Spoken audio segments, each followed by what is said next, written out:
Congratulations ha sa Pilipinas, may kinidnap at pinatay na naman. Maraming nangyari. Congratulations BBM. Kay Miss Hanilet Abensanya. Huwag na po sana mamutawi sa inyong bibig ang mga gintong klaseng pananalita. Dahil hindi po rin natin gugustuhin i-congratulate ang dating Pangulong Duterte sa mga nagawa pong EJK. Dahil po buhay po ang pinag-uusapan dito. Enzo Recto, kalaban ang katiwalian at kasinungalingan, kakampi sa katotohanan at kabutihan. May pagtataray ang sagot ni Hanilet Avancenia nang hinga ng reaksyon hinggil sa ginagawang investigasyon ng Senado sa pag-aresto kay Digong Duterte. Hindi ako naniniwala sa kanya. Tanong siya na ano ba talaga nangyari? Hindi ba niya nakita kung ano nangyari? Yan ang kanyang tugon. Ito namang si Amy, kahit anong gawin niya para sa mga Duterte ay baliwala lamang ito sa mga Duterte. Pero ma'am, umaasa ba kayo magkakaroon pa ng justice po ang dating Yes, Pangulo? yes. Yung sa investigation sa Senate o Sa Senate, ano na lang yun? Pa-ek-ek na lang yun. Huwag na lang kayo Para maniwala ni Amy Marcos, ma'am. Hindi ako naniniwala sa kanya. bakit po? Malaputol talaga, ma'am. Ayun na pagpaniwala, ma'am. Baka matigil si BP, ma'am, ha? Pag-prank ka lang po. Ano lang, para lang, tanong siya na, ano ba talaga nangyari? BP, ma'am. Huwag Di ba siya nakita ano nangyari? Sinabi din niya na napapatanong ngayon si Digong kung bakit siya nakulong sa kabila ng ginawa niya para sa bansa.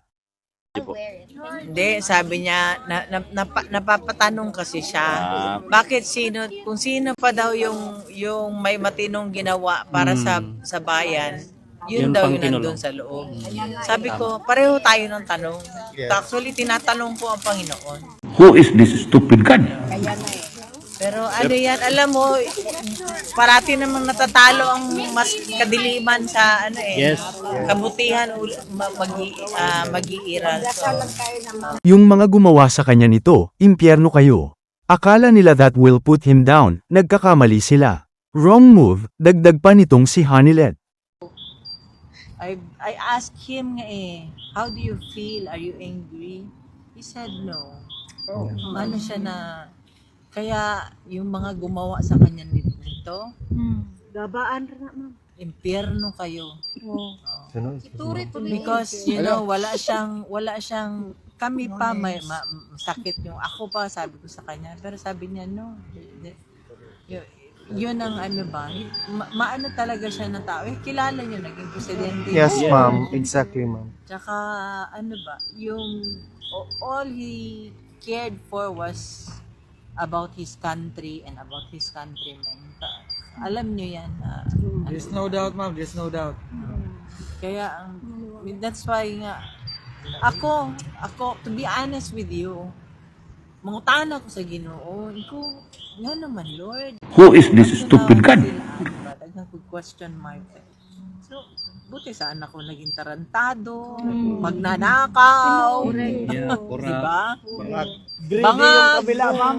Brady. Diba? Wala tinarong wala nag-abuso katong time na kuan ka. Wala na, there was no air about him na presidente siya. That was my prayer po before ba na, Lord, help me to remain humble. Who is this stupid God? Kita niyo man mag-asta. Wala siyang air na.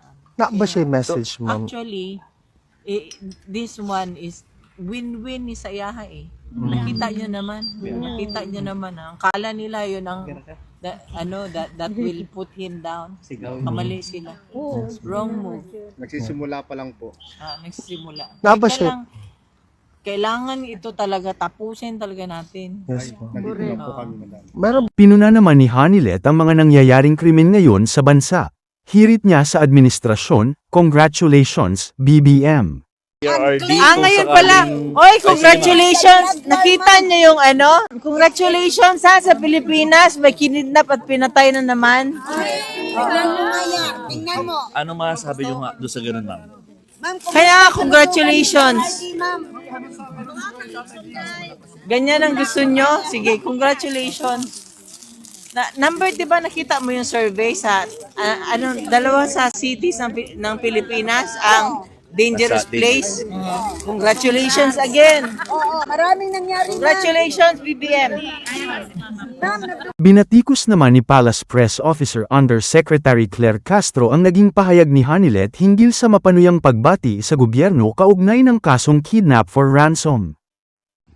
Nakakalungkot dahil muli, mababanggit na naman natin ang mga kaalyado ni dating Pangulong Duterte. Hindi po ginagawa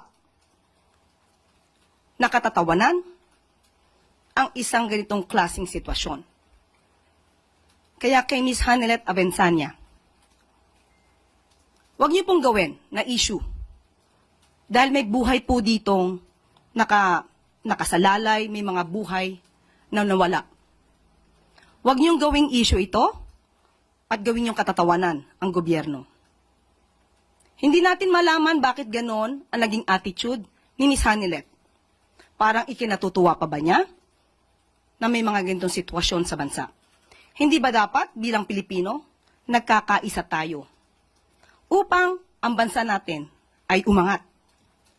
Hindi lamang para sa taong bayan at para na rin mapakita natin sa buong mundo na ang Pilipinas at ang mga Filipino ay nagkakaisa.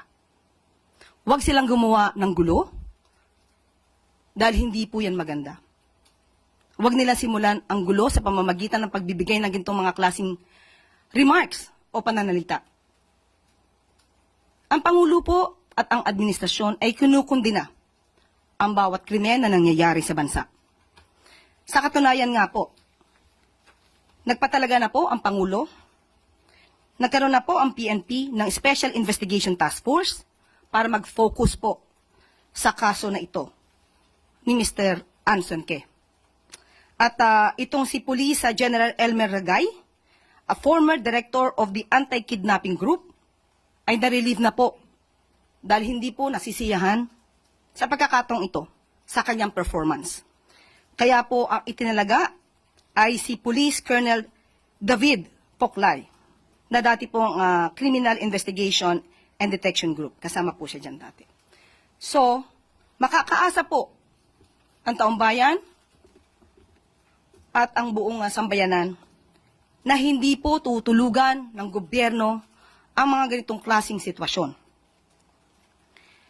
Pananatilihin po natin na magkakaroon ng hustisya. Bibigyan natin ng hustisya ang dapat nabigyan ng hustisya at hindi po natin hahayaan na mangyaring muli ang naganap sa mga naging biktima ng EJK. Kaya muli pinapanawagan po natin kay Ms. Hanilet Avensanya. Huwag na po sana mamutawi sa inyong bibig ang mga gintong klaseng pananalita. Dahil hindi po rin natin gugustuhin i-congratulate ang dating Pangulong Duterte sa mga nagawa pong EJK. Dahil po buhay po ang pinag-uusapan dito. Bunyog, bunyog, halikan na kasama ka. Bunyog, kapag buklod ay may pag-asa. Luzon, Visayas, Mindanao, isa ang pananaw. Sa bagong Pilipinas ang bunyog isisigaw.